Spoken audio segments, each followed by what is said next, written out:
At ayan mga ka-crypto, eto na naman ang ating nag-iinit na balita ngayon tungkol dito kay XRP.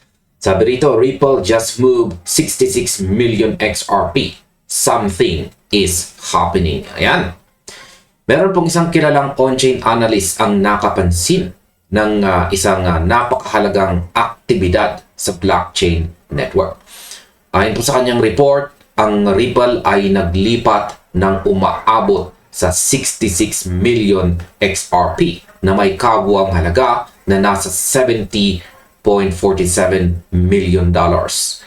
Papunta po ito sa isang misteryosong unknown wallet o hindi po kilalang wallet. Ngayon, ang transaksyong ito ay matagumpay na natapos noong July 29, mga bandang alas 4:30 ng hapon UTC time po yan. Ang XRP scan ang siyang nagkumpirma ng mga detalyeng ito at lumabas sa kanilang sistema na ang nagpadala ng pondo ay ang opisyal na account ng Ripple. Ang ganitong kalaking halaga ay bihira nating makita sa araw-araw na operasyon. Kaya naman, natural lang na mapuno ng kuryosidad o curiosity at tanong ang buong community. Kaya ano nga ba ang ibig sabihin ng paglipat o pag-transfer na ito? Bakit pinili nilang ilipat ang pondong ito sa isang wallet na walang pampublikong pangalan o label? Kaya sa balitang ito ay pag-uusapan po natin ang lahat ng impormasyong ito para malaman natin kung ano ang posibleng nagaganap sa likod ng mga eksena.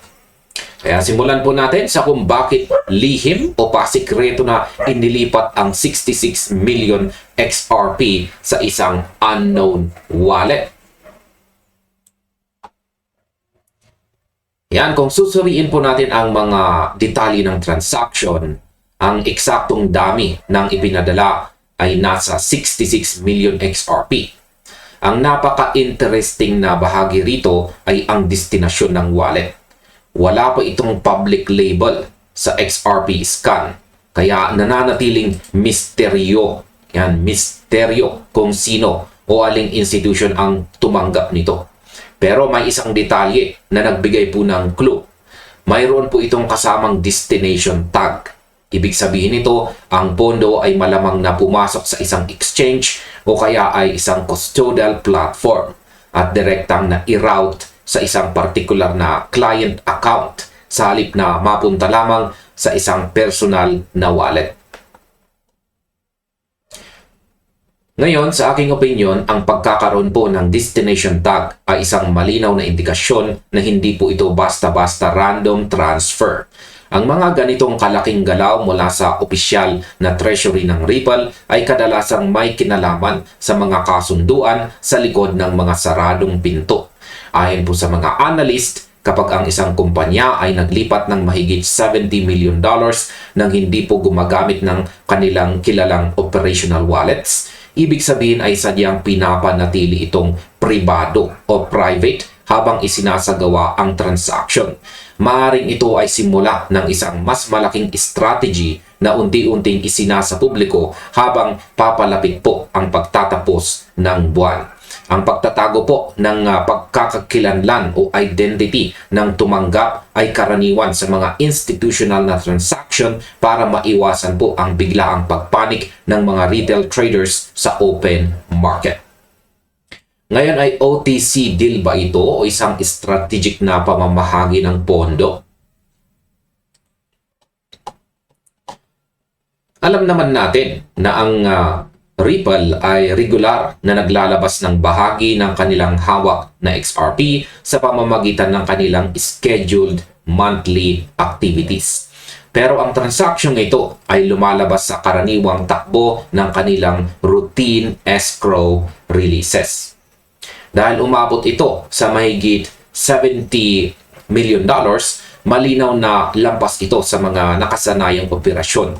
Ayon po sa mga nakalap na impormasyon mula sa mga analyst, ang ganitong uri ng paglilipat o transfer ay madalas na nagpapahiwatig ng isang over-the-counter o OTC deal. Isa po itong kasunduan sa pagitan ng malalaking entities o kaya naman ay paghahanda para sa institutional custody. Sa aking opinyon, napakalaki ng posibilidad na ito po ay OTC transaction para sa isang institution na ayaw dumaan sa regular order books ng mga exchanges para hindi po maapektuhan ang presyo sa market. Kapag ang isang malaking kumpanya o bilyonaryong investor ay gustong bumili ng ganoong kalaking dami ng XRP, hindi nila ito binibili sa public exchanges dahil baka pumalo agad ang presyo pataas bago pa nila makuha ang gusto nilang volume. Kaya naman nakikipag-ugnayan sila ng direkta sa Ripple. Ang paglilipat po ng 66 million XRP na ito ay nagpapakita na may patuloy po na demand mula sa mga malalaking players sa kabila ng mga pagbabago sa market ngayon pong taong 2026. Ito po ay nagpapatunay na sa likod ng tahimik na galaw ng presyo may mga trilyong dolyar na gumagalaw sa corporate level.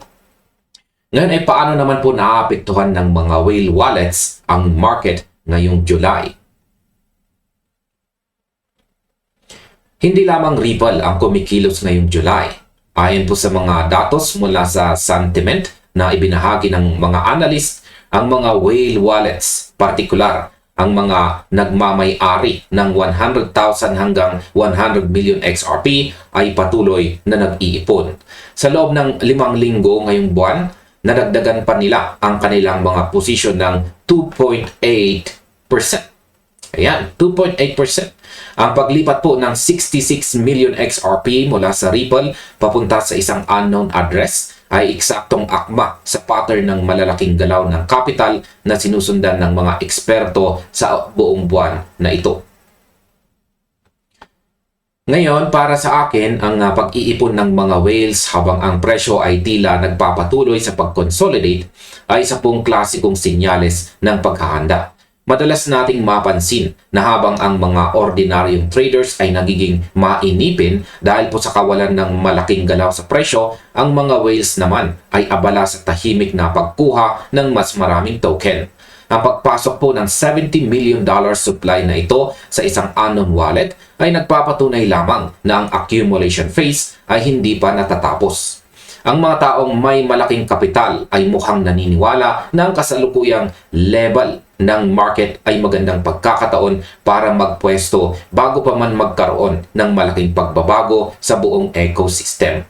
Sila ay nag-iisip para sa pangmatagalang tagumpay, kabaliktaran ng mga naghahanap lamang ng mabilis na kita sa loob ng isang araw. Ngayon ay ano naman ang ipinapahiwatig ng pagbabago sa exchange flows ngayong buwan na ito? Bukod po sa malaking transfer ng Ripple, may isa pang mahalagang kaganapan sa market ngayong buwan na ito. Nakita natin ng isang malaking pagbabago o rotation sa kung saan dumadaloy ang mga token sa mga exchanges. Halimbawa, ang percentage ng net XRP wallet flow sa Coinbase ay bumaba mula sa dating 28% pababa sa 1.8% na lamang. Habang ang ibang mga platform naman ay sumalo ng malaking bahagi ng mga transaksyon ito. Napansin ng mga analyst na ang mga galaw na ito ay nangyayari bago pa man tuluyang sumalamin sa mismong galaw ng presyo sa chart.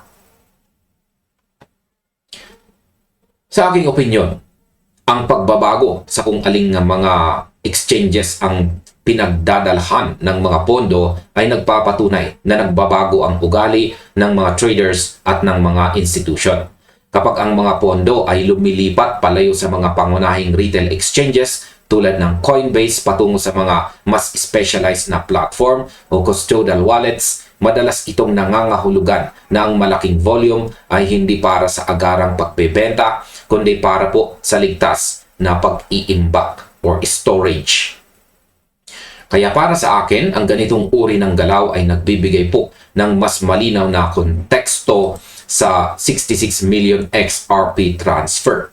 Ang buong market ay tila nag-aayos ng kanilang mga posisyon at ang Ripple bilang pangunahing tagapag-alaga ng asset na ito ay nasa gitna ng buong reorganization ito. Yan.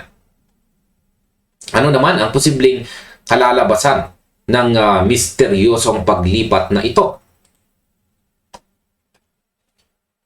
Ang paglilipat o pag-transfer po ng 66 million XRP na nagkakahalaga ng mahigit $70 million mula sa Ripple papunta sa isang unknown wallet ay hindi po isang ordinaryong pangyayari.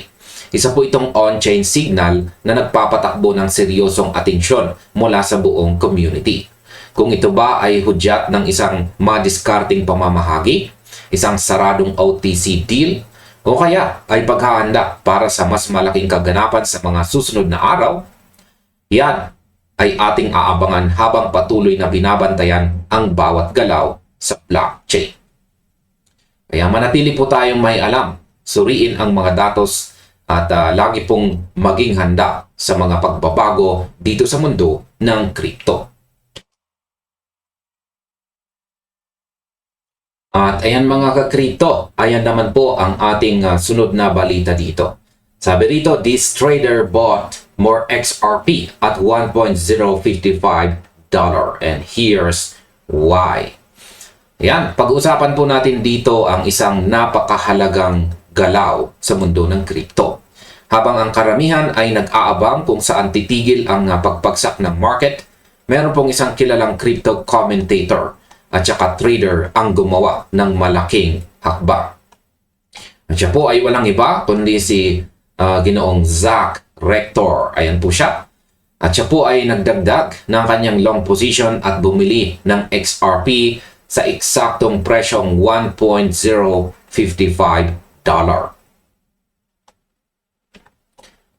Hindi lamang po basta bumili ang trader na ito. Ginawa niya ito sa kabila ng babala na posibleng bumaba pa ang presyo sa ilalim ng $1 psychological mark.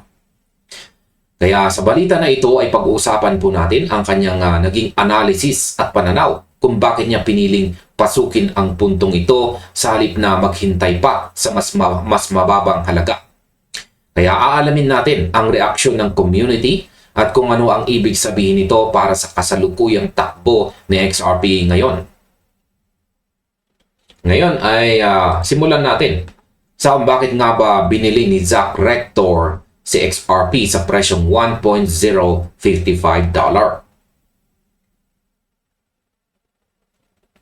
Ayon po sa pananaw ni Zach Rector, si XRP ay posibleng malapit na sa pinakadulo o final phase ng kasalukuyang bear market nito.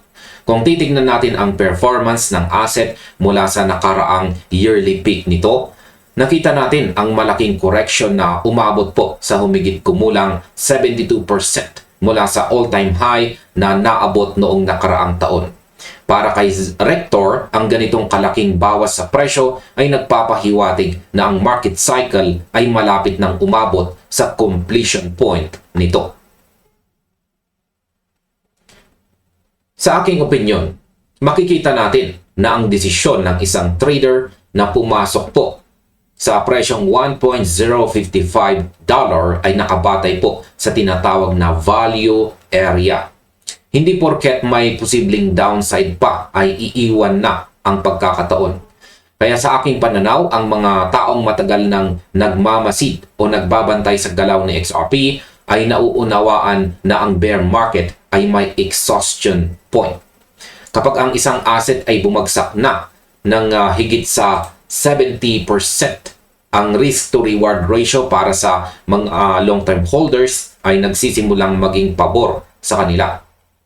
Kahit may mga nagsasabing pwede pang sumadsad ang presyo, ang pagpasok po sa $1.055 ay nagpapakita ng kumpiyansa ng kasalukuyang range ay sapat na para simulan ang pag-iipon. Hindi mo kailangang makuha ang pinaka-bottom na presyo para masabing maganda ang iyong entry.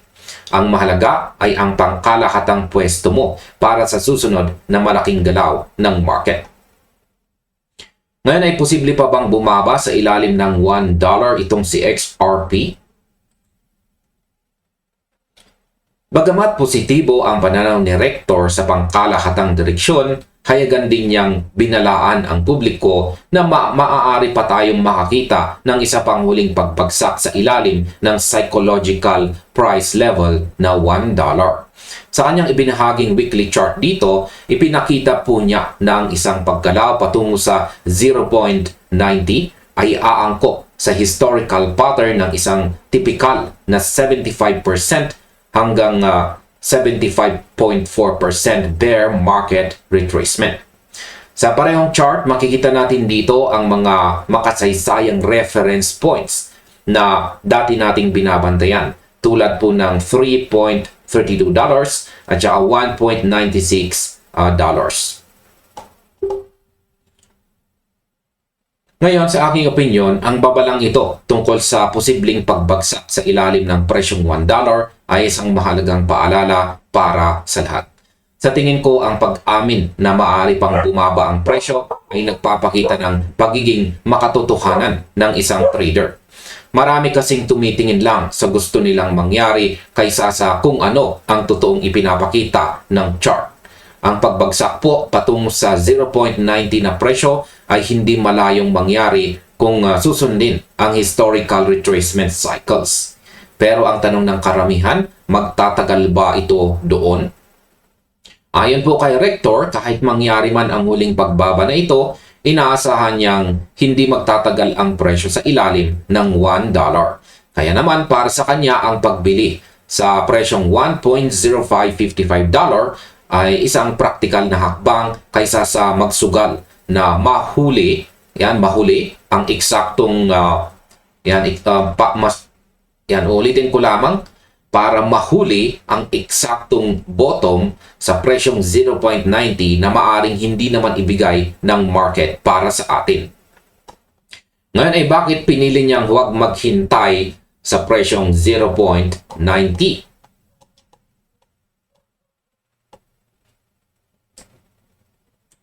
Ayan, ang pangunahing tanong ng marami kay Rector ay kung bakit hindi na lang siya naghintay sa presyong 0.90 kung alam naman niyang may posibilidad pang bumaba ang presyo dito.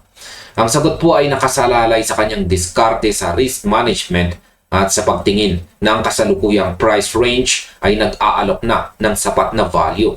Pinili niyang dagdagan ang kanyang long position sa $1.055 dahil naniniwala siyang ang selling pressure ay unti-unti nang humihina sa mga puntong ito. Kaya naman ang short-term volatility ay hindi na po dapat maging hadlang sa pangmatagalang layunin. Sa aking opinyon, minsan ang sobrang pag-aabang sa eksaktong numero ay ang dahilan kung bakit napapalagpas ng mga traders ang magandang pagkakataon. Kaya sa aking pananaw, ang ginawa po ni Rector ay sumasalamin sa diskarte ng mga taong hindi na pinapansin ang ingay ng short-term price action. Kapag ang isang asset ay nasa ganitong antas na, ang bawat sintimo na ibinababa nito ay bahagi na lamang ng normal na consolidation phase. Kung hihintayin mo ang pinakamababang punto, posibleng maunahan ka na naman ng biglang rebound. Ang desisyon na dagdagan ang position sa $1.055 sa halip na sumugal sa 0.90 ay nagpapatunay po na para sa kanya mas mahalaga ang pag-secure ng pwesto kaysa sa paghabol sa perpektong presyo na posibleng hindi na maabot. Ngayon ay ano naman ang reaksyon ng XRP community sa hakbang na ito?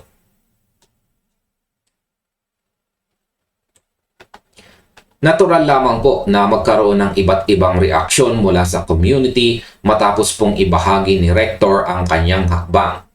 Dito, si Valerie M., isa po siyang kilalang community member, ay nagpahayag na binabantayan din niya ang kaparehong price zone. Ayon sa kanya, ang isang maikling pagbagsak sa ilalim ng $1 ay hindi nakakagulat kung sakaling dumaan ang buong crypto market sa isa pang huling correction. Binigyang diin din niya na ang mga ganitong presyo ay madalas na panandalian lamang, kaya kailangang maging listo habang nagbabala rin laban sa paggamit ng labis na leverage sa mga panahong mataas ang volatility.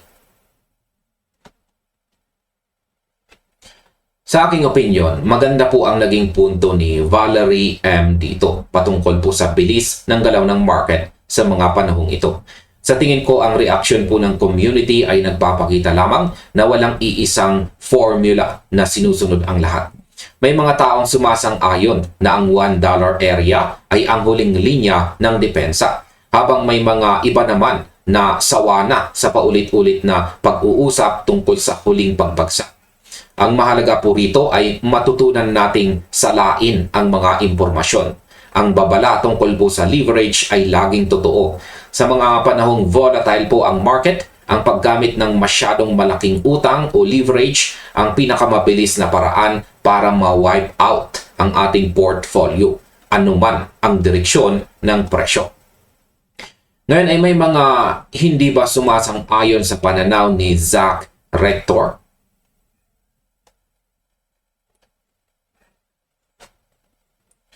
Ayan. Siyempre, hindi lahat ay pareho ng pananaw kay Rector. Meron pong isang kilalang user dito na may pangalang Sharks at siya ay nagpahayag ng kanyang pagduda sa paulit-ulit na prediction tungkol po sa one final push o huling pagbagsak pababa. Ayon sa kanyang biro, kung bibigyan siya ng tig-1 dolyar sa tuwing naririnig niya ang prediction na iyon mula kay Rector, malamang ay mayaman na siya ngayon dahil sa dalas nitong sabihin sa market.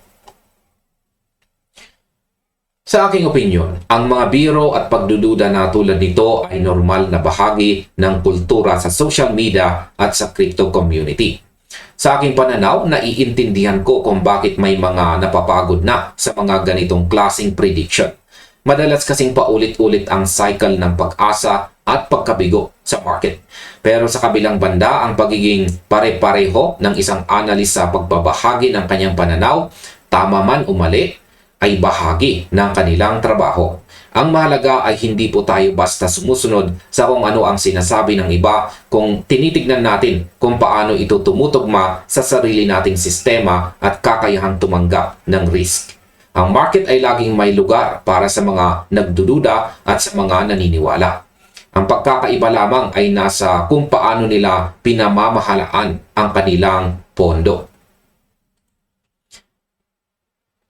At ayan, sa kabuuan po ng balitang ito, ayan, ay sa kabila ng mga babala tungkol sa posibleng pagbaba sa ilalim ng $1 at sa mga biro o pagdududa mula sa ilang community member, pinili po ni Zach Rector na dagdagan ang kanyang exposure kay XRP sa pamamagitan ng pagbili sa presyong $1.055.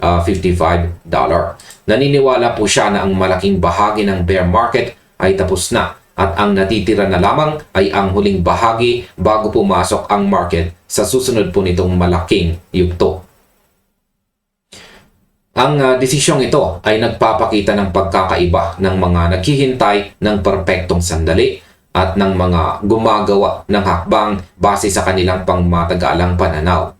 Ano man ang mangyari sa mga susunod na araw, umabot man tayo sa presyong 0.90 or 90 cents o magsimula na agad ang pag-akyat mula sa $1.055. Ang pinakamahalagang aral dito ay ang pagkakaroon ng malinaw na plano at disiplina. At ayan, sabi naman sa ating balitang ito ay $592 XRP by Franklin Templeton triggered XRP Army's reaction. Ayan. Isa na naman po itong napaka-interesting na balita na nag-uumapaw dito sa buong crypto community dahil po sa ginawa ng isa sa pinakamalaking asset managers sa buong mundo. Yan, pinag-uusapan po ngayon ang ulat tungkol sa Franklin Templeton at ang kanilang hakbang sa XRP Spot Exchange Traded Fund. Habang ang ibang mga kumpanya ay walang naitalang pumasok na pondo, ang Franklin Templeton ang nag-iisang naglagay ng bagong kapital sa pinakahuling trading session. Ang balitang ito ay mabilis na nag-trend matapos po itong ibahagi ng crypto pundit dito na si Digital Asset Investor. Ayon sa kanyang pagsusuri, base po sa data mula sa Bank XRP, ang spot XRP ETF ng Franklin Templeton ay nakapagtala po ng humigit kumulang $592,000 na net inflows. Ang nakakagulat dito ang mga kakompetensya nilang ETF providers tulad po ng Bitwise, Canary, Grayscale at saka 21 shares ay nagtala ng zero inflows sa parehong session.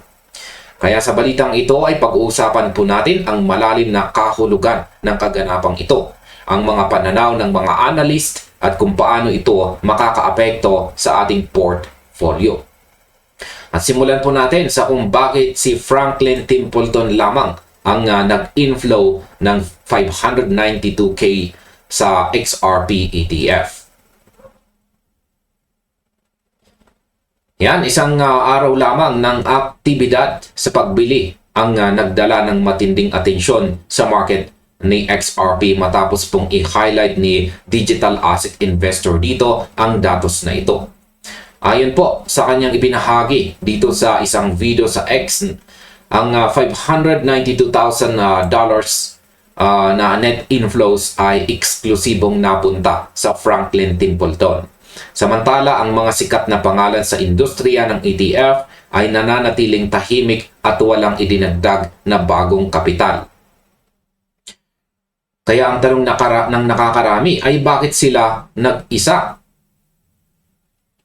Ayon po dito sa komentaryo ni Digital Asset Investor dito, ang hakbang na ito ay maaaring sumasalamin sa lumalago at maagang kumpiyansa ng mga institusyon bago pa man maganap ang mga inaabangang pagbabago sa regulasyon sa United States. Hindi po ito basta-basta desisyon ng isang ordinaryong trader, kundi refleksyon ng isang malaking strategy. Sa aking opinyon, ang ginawa po ng Franklin Templeton ay nagpapakita ng tinatawag nating calculated early positioning. Hindi nila tinitignan ang araw-araw na galaw ng presyo, kundi ang pangmatagalang halaga ng asset. Sa tingin ko, ang $592,000 ay maaring maliit kumpara sa bilyong-bilyong dolyar na hawak nila. Pero ang symbolic value nito ay napakalaki. Ipinapakita nito na may mga institusyong handang maunang pumasok habang ang iba ay nag-aalinlangan pa rin at naghihintay ng tamang tiyempo. Ngayon ay paano naman hinahanda ng Clarity Act ang institutional na pagbaha ng pondo?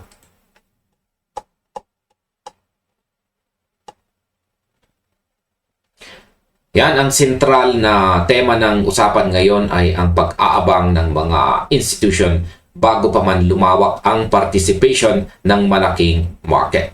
Ayon po kay Digital Asset Investor, ang pagbili na ito ng Franklin Templeton ay nagpapakita ng isang pangmatagalang strategy sa pag-i-invest. Kilala po ang Franklin Templeton bilang isa sa pinakamalaking asset manager sa buong mundo at hayagan po nilang sinusuportahan ang panukalang Clarity Act. Ang batas po na ito ay dinisenyo upang magsiset ng mas malinaw na framework ng regulasyon para sa mga digital assets sa United States. Nilalayon po nitong linawin ang mga responsibilidad sa pagitan ng Securities and Exchange Commission at ng Commodity Futures Trading Commission. Ayon po sa mga analyst, ang kawalan ng malinaw na regulasyon ang pangunahing hadlang noon. Kaya nag-atubiling pumasok ang mga malalaking institution. Sa aking opinion, masasabi kong sang-ayon ako sa pananaw na ito dahil ang regulatory clarity ang tunay na green light para sa Wall Street. Habang may cloud of uncertainty, ang mga malalaking kumpanya ay limitado ang galaw. Kaya sa sandaling maipasa po ang Clarity Act, naniniwala ako na ang kasalukuyang $592,000 na pumasok ay magiging simula lamang ng isang malaking alon o wave ng institutional capital na bubuhos sa XRP market. Ngayon ay mauubusan ba ng supply ang mga exchanges dahil sa ETF accumulation?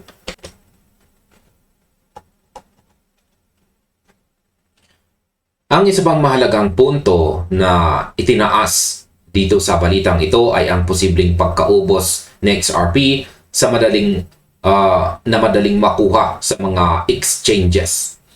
Dahil ang mga spot ETF ay nag-iimbak ng mismong asset sa ilalim ng kanilang custody, ang patuloy po na pagpasok ng pondo ay literal na nag-aalis ng mga tokens mula sa liquid trading supply. Ayon po sa komentaryo, ang prosesong ito ay maaaring maging mas matindi kung ang demand ng mga institution ay lalong tataas pagkatapos pong maisabatas ang Clarity Act. Sa patuloy po na pagsipsip ng mga ETFs sa mga umiiral na XRP at sa posibleng pagpasok ng mga bagong investors, ang supply sa mga exchanges ay maaaring humigpit po ng husto na magiging dahilan ng mas malakas na paggalaw ng presyo sa hinaharap. Para sa akin, ang supply crunch ay isa pong realidad na hindi natin dapat baliwalain. Kapag ang mga institution na tulad ng Franklin Templeton ay nagsimulang mag-lock ng mga tokens sa kanilang mga cold storage at ETF vaults, ang circulating supply sa open market ay bababa. Kung sabay-sabay po itong mangyayari sa pagtaas ng demand, magiging mabilis ang pagtaas ng presyo dahil sa kakulangan ng available na supply para ibenta ng mga traders. Ngayon ay gaano naman kalaki ang epekto ng $1 billion AUM or Asset Under Management sa XRP market? Ang obserbasyong ito ay lumabas habang ang mga XRP ETFs sa United States ay patuloy na nakakakuha ng magandang takbo, kung saan ang kabuuang assets under management or AUM ay kamakailan lamang lumampas po sa markang $1 billion. Ang mga taga-suporta po ng XRP ay tinitignan ang paglago na ito bilang malinaw na patunay na ang participation ng mga institution ay unti-unting lumalawak kahit pa sa mga panahon na may mahinahon o mababang pang-araw-araw na pagpasok ng pondo. Bagamat ang $592,000 na investment ay maituturing na maliit na allocation kung nag-iisa itong titignan, ipinapakita ito ni Digital Asset Investor bilang isang magandang halimbawa ng mapagpili o selective institutional accumulation. Ang pananaw ng analyst ay ang mga ganitong klase ng pagbili ay magiging mas madalas habang ang katiyakan sa regulasyon ay nag-aanyaya sa mas malaking investment na dagdagan ang kanilang exposure kay XRP. Sa aking opinyon, ang paglampas po sa $1 billion AUM ay isang malaking milestone para sa XRP ETFs. Ipinapakita nito na hindi na lamang ito basta eksperimento kundi isang lehitimong asset class na pinagkakatiwalaan ng mga institution. Ang maliit na $592,000 inflow ngayon ay patunay na may mga sumusubok na pumwesto habang ang iba ay natutulog pa. Kapag tuluyang bumuhos po ang mainstream attention, ang mga maagang hakbang na ito ang magbibigay ng pinakamagandang pwesto sa mga nag-invest. At ayan, sa kabuuan po ng balitang ito, ang hakbang ng Franklin Templeton ay nagsilbing paalala na ang market ay patuloy na nagbabago sa likod ng mga eksena. Ang mga institution ay hindi naghihintay na sumabog muna ang balita bago kumilos. Sa halip, ginagawa nila ang kanilang mga hakbang habang ang karamihan ay abala sa ibang mga bagay.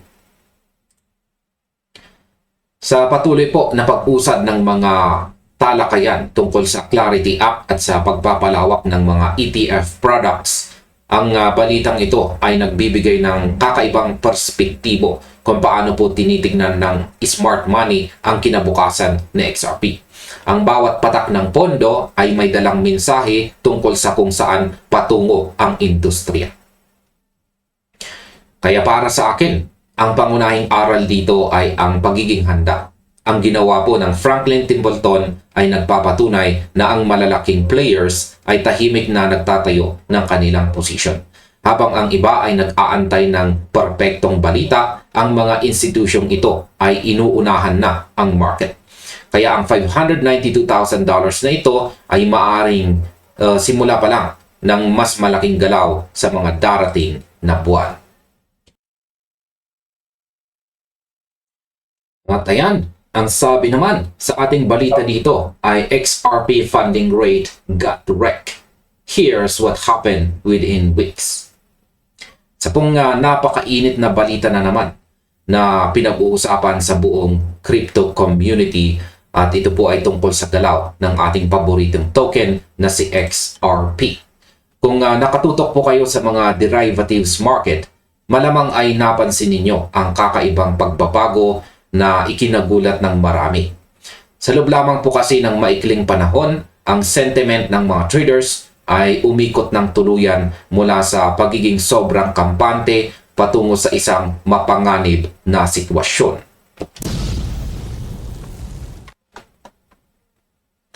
Ayon po sa crypto researcher dito na si Bank XRP, ang market ay lumipat mula sa tinatawag na full euphoria o purong kagalakan at labis na optimism patungo sa pagiging wreck o nawasak sa malalim na negative territory. Hindi po ito biro mga ka-crypto dahil ang bilis ng pagbabagong ito ay naganap sa loob lamang ng ilang linggo. Ang tanong ng marami ngayon ay ano ba talaga ang ibig sabihin nito para sa atin na nag-hold kay XRP? Kaya sa balitang ito ay pag-uusapan po natin ang kung paano po ito makakaapekto sa galaw ng presyo sa mga susunod na araw. Kaya simulan po natin sa kung bakit ba biglang bumagsak ang XRP funding rate mula sa euphoria patungong negative territory. Para maintindihan natin ang nangyari, kailangan po nating silipin ang data na ibinahagi ni Bank XRP dito mula po sa CryptoQuant chart na nag-aabang sa Binance 30-day XRP funding rate Z-score. Nung una, ang funding rate ay umakyat ng mataas sa positive territory. Sa madaling salita, ang mga traders na may long positions ay nagbabayad sa mga short sellers dahil sa sobrang taas ng kumpiyansa na tataas pa ang presyo. Iyon ang sinasabi ng full euphoria.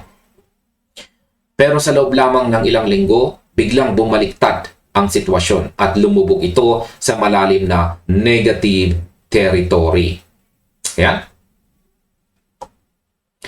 Sa aking opinyon, ang mabilis po na pagbabagong ito ay patunay lamang kung gaano kabilis magbago ang emosyon dito sa crypto market. Hindi po stable ang leverage trading. Kapag ang mga tao ay naging masyadong kampante at nag-aakalang dire-diretso ang pagtaas, madalas na doon po nangyayari ang baliktad. Ang paglubog ng funding rate sa negative territory ay nagpapakita na ang mga short sellers na ang dominanteng nagpapatakbo ng laro sa derivatives market ngayon. Para sa akin, ang bilis ng pagbabagong ito ay isa pong babala na ang mga leverage traders ay pilit na nag-a-adjust ng kanilang mga position dahil sa biglang pagbabago ng volatility sa market. Ngayon ay paano ba nakakaapekto ang mabilis na sentiment shift na ito sa ating daily trading? Hindi lang basta numero ang funding rate. Ito po ay sumasalamin sa kung paano po nag-iisip ang karamihan ng mga traders na gumagamit ng utang o leverage. Ayon po dito sa balita, ang paglipat mula sa positive patungo sa negatibong funding rate ay nangangahulugang ito po ay nangangahulugang ang market ay biglang naging napaka-bearish sa panig ng derivatives. Ang mga short sellers ay nagbabayad na ngayon sa mga humahawak ng long positions. Isang kabaliktaran ng kung ano ang nakita natin ilang linggo lamang ang nakalipas. Sa aking opinyon, ang ganitong kabilis na pagbabago sa sentiment ay karaniwang lumilikha ng isang latak ng tensyon sa market. Kapag ang karamihan ay lumilipat sa isang direksyon ng napakabilis, nagiging madaling biktima sila ng mga biglang galaw o price spikes. Ang mga taong nag-aakalang tutuloy ang pagbagsak dahil sa negative funding ay pwedeng madali kung magkamali sila ng timing. Kaya naman ang observation ni Bank XRP ay nararapat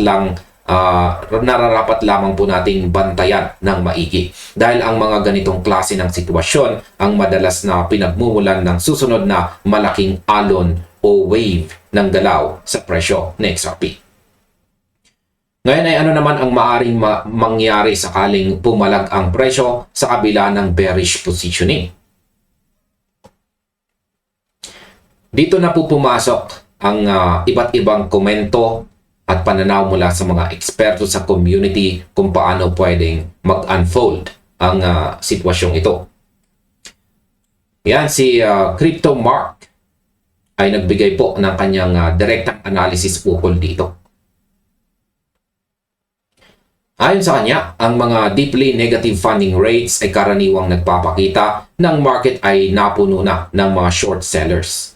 Idinagdag pa niya na kung sakaling magsimulang umakyat ang presyo ng XRP sa kabila ng napakaraming short positions na ito, ang mga nagbenta ay mapipilitang mag-liquidate.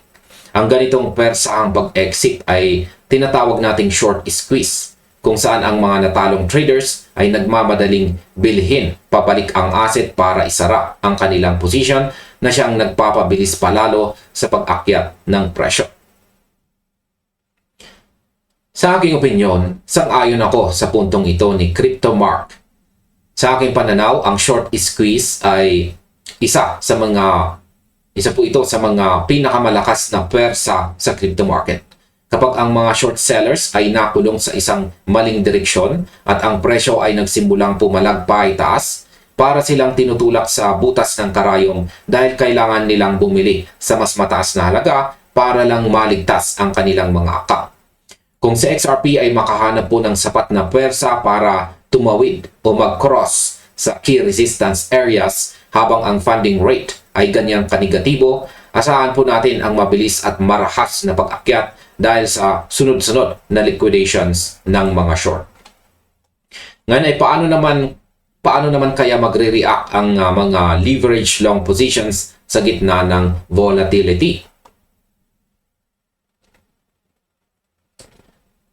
Ayan, syempre, hindi lamang ang mga short sellers ang pinag-uusapan dito.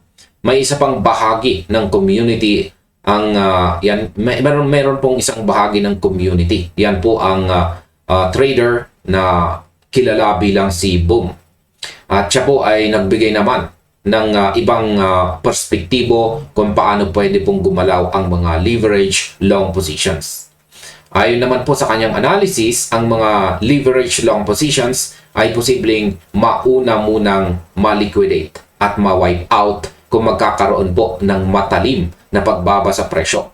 Ang pangyayaring ito ay lilikha muna ng karagdagang selling pressure bago pa man tuluyang magsimula ang pag-bounce o paggaling ng market. Sa kanyang pananaw, ang paunang pagbagsak na ito ang maglilinis po sa mga over-leveraged longs bago sumunod ang tunay na recovery na siyang pipilit sa mga shorts na mag-cover din ng kanilang mga position. Sa aking opinyon, ang ganitong senaryo ay lubhang makatotohanan at madalas nating makita sa mga malalaking galaw ng market. Ang tinatawag po na flush out o paglilinis sa mga over-leveraged long positions ay karaniwang ginagawa ng market para tanggalin ang mga mahihinang kamay bago ang susunod na tunay na galaw. Kung sakaling mangyari nga ang paunang pagbaba na ito, huwag po tayong magugulat kung makakita tayo ng mabilis na pagkaubos ng ilang position sa baba bago tuluyang mag-surge pa itaas. Ang kombinasyon ng pag-alis sa mga mahihinang long positions at ang kasunod na short squeeze ay lumilikha ng isang napakalakas na volatility cycle na dapat pag-ingatan ng bawat isa sa atin. At ayan, sa kabuuan, ang pag-aaral na ito ay nagbibigay po ng eksaktong hula kung saan titigil ang presyo bukas o sa susunod na araw. Kundi, nagpapakita po ito ng kasalukuyang estado ng panganib at oportunidad sa derivatives market. Ang mabilis po na pagbabago mula sa optimism patungo sa negatibong funding rate ay nagpapakita na ang mga kalahok sa market ay nag-aagawan sa pagpwesto. Ang balancing ito sa pagitan ng mga nagnanais na bumaba ang presyo at sa mga umaasang tatas ito ay ang nagpapasiklab ng mga biglaang paggalaw na madalas po nating makita kay XRP. Kaya ayan, ang pinakamahalagang aral po na makukuha natin dito ay ang hindi po pagpapadala sa emosyon ng karamihan. Ang balitang ito ay nagpapaalala po sa atin na kapag ang derivative sentiment ay umabot na sa mga matitinding dulo, maging ito man ay sobrang positibo o sobrang negatibo, ang market ay madalas na naghahanda para sa isang malaking sorpresa. Kaya wag po tayong magpapadala sa takot kapag nakita nating negatibo ang data. Dahil minsan ang mga ganitong sitwasyon ang nagbibigay ng pinakamagandang pwesto para sa mga nakakaalam kung paano magbasa ng galaw ng smart money. Kaya manatili po tayong kalmado, sundin ang ating tamang diskarte at lagi nating tandaan na sa mundong ito ng crypto, ang pasensya at tamang pagbasa ng data ang ating pinakamalakas na sandata. At hanggang dito na lamang po tayo sa video na ito mga ka-crypto. Maraming salamat sa inyong panonood. Maaaring panoorin na rin po ninyo sunod ang recommended na video natin dito.